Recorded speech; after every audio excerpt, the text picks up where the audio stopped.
एक बात मुझे आपको नोट करवानी है, मुझे आपको बताना है कि आज की बात जो आप 9 बजे से देखते हैं इसका टाइम बदलेगा और 15 जून से ये शो आप देख सकेंगे 8:30 बजे से। राहुल गांधी अपनी वोट चोरी वाली थ्योरी से बाहर नहीं निकल पा रहे हैं। कुछ दिन पहले दिल्ली में इंडिया अलायंस की मीटिंग हुई। राहुल गांधी ने अब उस मीटिंग में अपने संबोधन का एक ऑडियो जारी किया। राहुल गांधी ने बैठक के दौरान फिर से वोट चोरी और चुनाव चोरी का मुद्दा उठाया। राहुल गांधी ने कहा कि उन्हें यकीन है कि 100% चुनाव चोरी हुआ है और हो रहा है। ममता बनर्जी को 90%, उद्धव ठाकरे तेजस्वी को 40% वोट चोरी पर यकीन है। सुनिए राहुल गांधी ने क्या कहा। Mamta ji is not 100% sure, but she is about 90% sure that her election was stolen.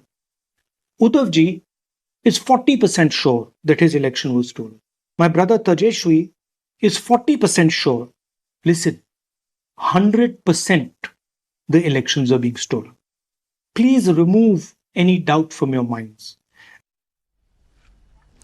Rahul Gandhi के ये दोस्त भी कितने श्योर हैं राहुल गांधी की अपनी ही थ्योरी पर? अजीब सवाल यहां पर उठता है।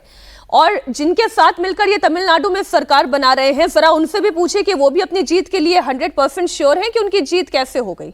ये बात बिल्कुल ठीक है आपकी। और कांग्रेस खुद ही अगर केरल में कह सकती है, केरल में कांग्रेस पार्टी जीती, उसने सरकार बनाई, तो वो कितनी श्योर थी वहां वोट चोरी कैसे नहीं हुआ, बंगाल में कैसे वोट चोरी हो गई। तो ये एक बड़ा सब्जेक्टिव मामला है वोट चोरी का, जो राहुल गांधी कहते रहे हैं हमेशा।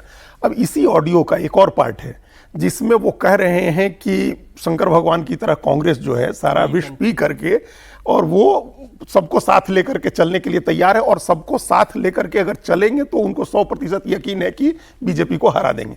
अब बताइए, अगर वोट चोरी हो रही है तो आप 100% या सभी को लेकर के साथ चल के कैसे हरा देंगे? सभी को हरा देने के, सबको साथ लेकर के चलेंगे और हरा देने का यकीन है, तो ये तो तभी होगा ना जब वोट चोरी नहीं हो।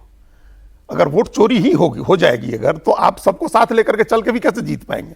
तो ये कंट्राडिक्शन है उनकी बात का। वो पता नहीं किस बात से क्या साबित करना चाहते हैं।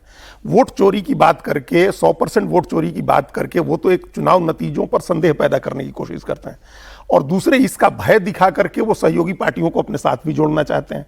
नीक चर्चा चल तो रही है कि सचिन जी, इधर बिहार में हो जाए तेजस्वी यादव कांग्रेस, बंगाल में हो जाए ममता बनर्जी कांग्रेस, महाराष्ट्र में हो जाए शरद पवार सुप्रिया सुले कांग्रेस, दक्षिण में हो जाए स्टालिन कांग्रेस, वाईएसआर कांग्रेस। तो इस तरीके से धीरे धीरे करके सभी कांग्रेस के हिस्से बन जाए, लेकिन श्योर अगर कोई है ही नहीं, सहमति आपके साथ 100% है ही नहीं, तो ये तस्वीर भी कैसे होगी? नहीं, देखिए, उमर अब्दुल्ला ने जब जम्मू कश्मीर का चुनाव हुआ और उसमें जब जीते एनसीपी, कांग्रेस बहुत बुरा प्रदर्शन की थी, तो उन्होंने खुल के कहा कि ये वोट चोरी क्या है भाई। आप जब उन्होंने कहा कि आप जहां पे जीतते हैं फिर वो क्या होता है, हिमाचल क्या था, और बाकी विरोधी पार्टियों के लिए पंजाब और दिल्ली में जब तक आम आदमी पार्टी जीती थी वो क्या था। ये एक आलसपना है कि आप रिफ्लेक्ट नहीं करना चाह रहे हैं, और एक ब्लेम आपने पहले आपने ईवीएम टेम्परिंग को किया, 2022 के बाद ईवीएम गायब हो गया, उसके बाद धीरे धीरे ये वोट चोरी वाला मामला आया, अब देखिएगा वोट चोरी भी गायब हो जाएगी, अब एक सीट चोरी आ गई है।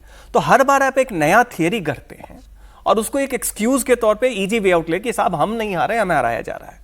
आप इस मुगालते में हैं। उसके बाद आप ये भी देखें कि ये जो प्रक्रिया है, ये जितनी भी जगह है, दो समस्याएं हैं। एक, भारतीय लोकतांत्रिक प्रणाली में डेमोक्रेसी पे ये संदेह पैदा करता है, तो ये धीरे धीरे अंतर्राष्ट्रीय जगत में भारत के लेजिटिमेसी पे प्रश्न पैदा हो रहा है। तो ये बहुत ही खतरनाक चीज है, कोई हल्की वाली चीज नहीं है कि कांग्रेस अपना पल्ला झाड़ रही है जिम्मेदारी लेने से। दूसरी बात देखिए, कांग्रेस की नीति क्या है, आप क्या चाहते हैं? आपकी नीति वही है कि गईयों हूं बछड़ों हूं, कि आप चाह रहे हैं कि सारे क्षेत्रीय दल जो हैं वो आपके साथ मिलके जो ये कह रहे हैं कि हम नीलकंठ बनेंगे, बीजेपी को हरा दें, फिर वहां वोट चोरी का मसला नहीं है, आपको भरोसा है।